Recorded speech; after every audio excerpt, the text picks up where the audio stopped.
Hello and welcome to the FatBoss Guide to Chronomatic Anomaly in the Nighthold. Yes, congratulations on killing Scorpy Run. Now it's time to move over to the Time Boss. Now this boss isn't particularly complicated in terms of what abilities he'll be throwing out towards you. However, the main meat of this encounter comes from the different speeds time will flow throughout the encounter.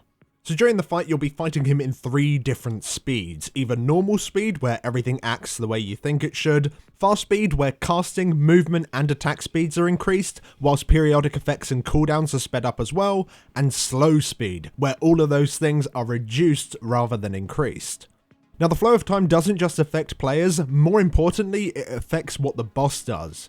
During fast time, his debuffs will expire at a much faster rate, his abilities will come in more frequently and they'll have shorter travel times, and he'll be slapping your tanks a lot more often. And during slow time, of course, all of these things are reduced instead, so your debuffs will time out over a much longer period. However, to make up for this fact, he lobs a lot more debuffs out for you to deal with.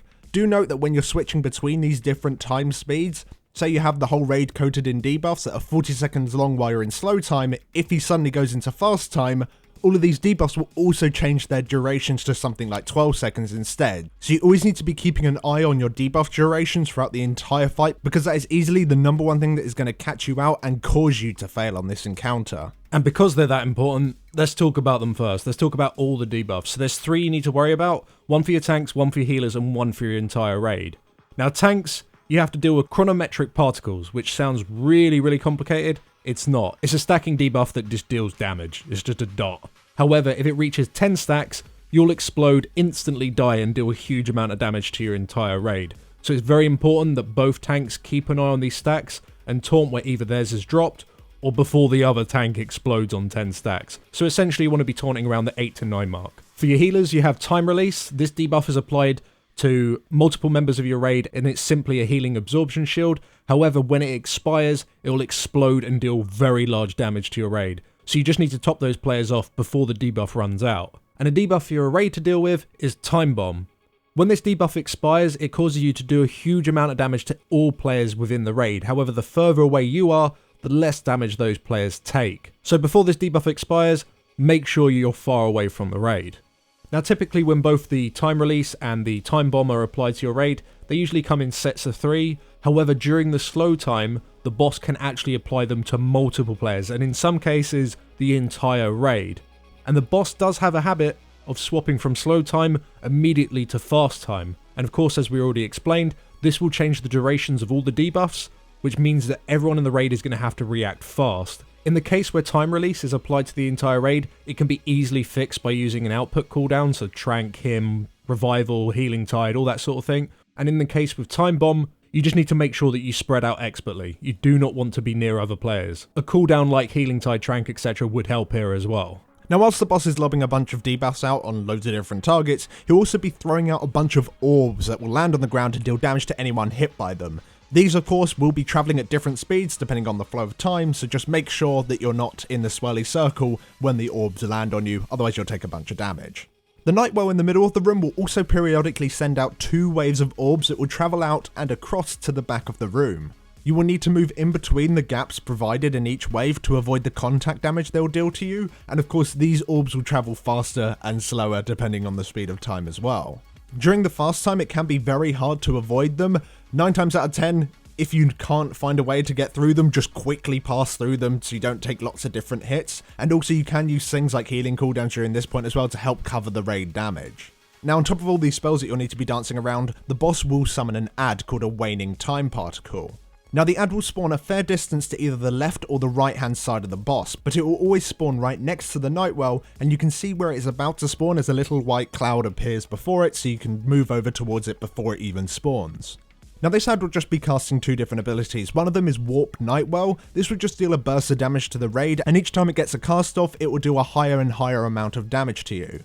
This spell, however, is interruptible, so make sure you have a rotation of people to cover each of the casts. And on top of this ability will also become uninterruptible when the ad reaches 30% health, so you need to make sure that you nuke it down in the last seconds of its health. While it's not casting Warp Nightwell, it will cast Chronomate at the tank, dealing a small burst of arcane damage to them.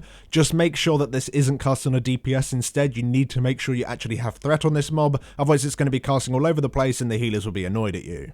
Now when this waning time particle dies, it will split into 4 fragmented time particles. These cast the exact same abilities, however they have far less health. You just want to make sure you interrupt and kill them off as soon as possible. Now also, when the big waning time particle dies, it will drop an arcane orb. This orb can be right-clicked, and doing so will give that player an extra action button which can be used on the boss. When you use this on the boss, it will interrupt the boss and cause him to take 30% more damage for the next 15 seconds. You need to make sure that you use this to interrupt his power overwhelming spell, which you will start casting shortly after summoning the waning time particle. If this ability isn't interrupted, the amount of damage Power Overwhelming will do for its pulsing AoE damage onto the raid will easily become unhealable and you'll wipe. So just to go over the timeline, the boss spawns an ad, everyone runs to the ad and interrupts it and kills it off as soon as you possibly can, and then you pick up the Arcane Orb and then use it on the boss to interrupt the Power Overwhelming. You need to do this nice and quickly to keep the raid damage low and to survivable levels. And of course, all of this, from the ad's casting speed to the rate in which the boss is dealing ticking damage through Power Overwhelming, is affected by the flow of time. So during fast time, you're going to need to interrupt the ad a lot more often, as well as pick up the Arcane Orb faster and then use it on the boss faster. You just need to react in a much shorter period of time to make sure you keep the overall raid damage low. And during slow time, you've got to really plan out your movement in advance, because of course you're moving at such a sluggish rate that, like, if you're on the other side of the room, it's going to take you a really long time to get over to that ad. You've got to really be, on point and knowing what's coming up and preparing for it in advance. And that's pretty much the groundwork of this fight, is just knowing what's about to happen next, and then that way you're not caught out, especially with things such as, killing the ad quick enough, or primarily the debuffs. They're the thing that's going to catch you out the most. But thank you very much for watching. If this guide helped you out, then do drop us down a like. Make sure you subscribe to the channel and click the notification bell. And a huge shout out to all our supporters over on Patreon. You guys are the best. And we shall see you all in the next one. Thanks for watching.